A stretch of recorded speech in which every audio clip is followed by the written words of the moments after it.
Shalom Bapak Ibu Saudara sekalian, apa kabar? Kami harap Bapak Ibu dalam keadaan sehat dan baik-baik saja. Merdeka! Pagi ini firman Tuhan berjudul Ketaatan Kristus, Roma 5 ayat 18 dan 19. Sebab itu sama seperti oleh satu pelanggaran semua orang beroleh penghukuman. Demikian pula oleh satu perbuatan kebenaran semua orang beroleh pembenaran untuk hidup. Jadi sama seperti oleh ketidaktaatan satu orang, semua orang telah menjadi berdosa. Demikian pula oleh ketaatan satu orang, semua orang menjadi benar. Bapak Ibu Saudara sekalian, akibat ketidaktaatan terjadi penderitaan, terjadi kekacauan, terjadi kekalahan. Tetapi oleh suatu ketaatan akan ada pemulihan dan kemenangan. Bapak Ibu Saudara sekalian, akibat ketidaktaatan Adam memakan buah yang dilarang, yaitu buah pengetahuan yang baik dan yang jahat, maka Adam dihukum dan Adam berdosa. Akibatnya saudara, setiap orang yang lahir dari benih Adam dan Hawa, kita berdosa. Kok gitu Pak? Nggak adil. Bapak Ibu Saudara sekalian, kalau satu pohon menghasilkan buah, pasti buahnya itu sama dengan pohonnya. Pohon mangga, buahnya mangga. Pohon padi, buahnya padi. Kecuali di stek ya Bapak Ibu, ya di stek sama buah yang lain akan hasilnya. Kita berbicara tentang alami. Kalau satu pertandingan, umpamanya bulu tangkis, Olimpiade kemarin saudara, Indonesia diwakili oleh Ginting dan China diwakili oleh Cheng Long.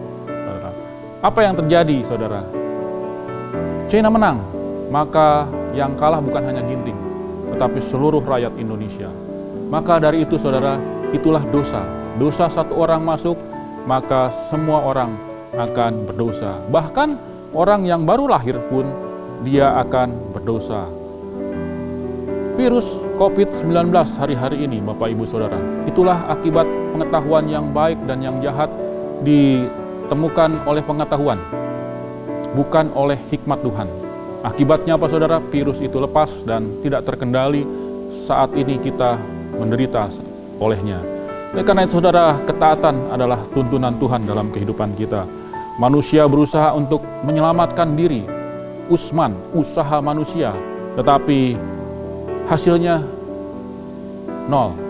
Melalui agama, melalui kepercayaan, melalui ritual-ritual, melalui penyiksaan diri saudara, akibatnya tidak ada hasilnya. Kenapa?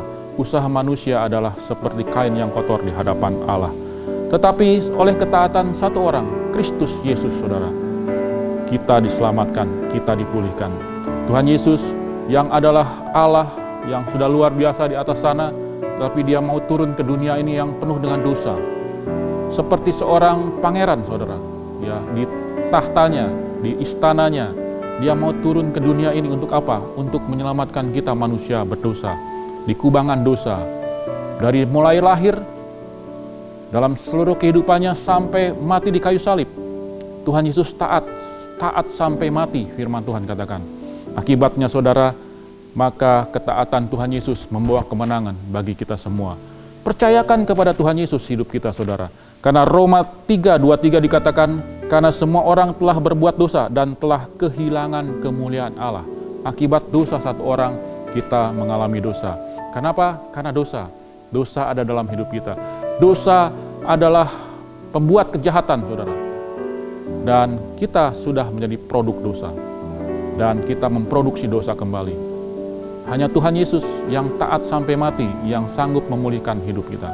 Roma 6:23 katakan, sebab upah dosa ialah maut, tetapi karunia Allah ialah hidup yang kekal dalam Kristus Yesus Tuhan kita. Saudara, percayakan hidup saudara kepada Tuhan Yesus, karena dia satu-satunya jalan kebenaran dan hidup menuju Bapa di sorga. Tidak ada seorang pun yang datang kepada Bapa kalau tidak melalui dia. Kalau dia adalah penguasa sorga, dia datang dari sorga, dia kembali ke sorga, menyediakan tempat bagi setiap kita. Untuk apa saudara? Untuk kita diselamatkan sampai kepada rumah Bapa di sorga. Jadi saudara, mari dengan sungguh-sungguh Bersyukur buat ketaatan Tuhan Yesus. Karena Tuhan Yesus taat, kita diselamatkan. Oleh karena itu kita pun harus taat kepada perintah-perintah, kepada firman yang Tuhan Yesus sampaikan dalam hidup kita. Sepanjang hari setiap saat, pujilah Dia, sembahlah Dia, lakukan segala firman-Nya. Tuhan Yesus memberkati.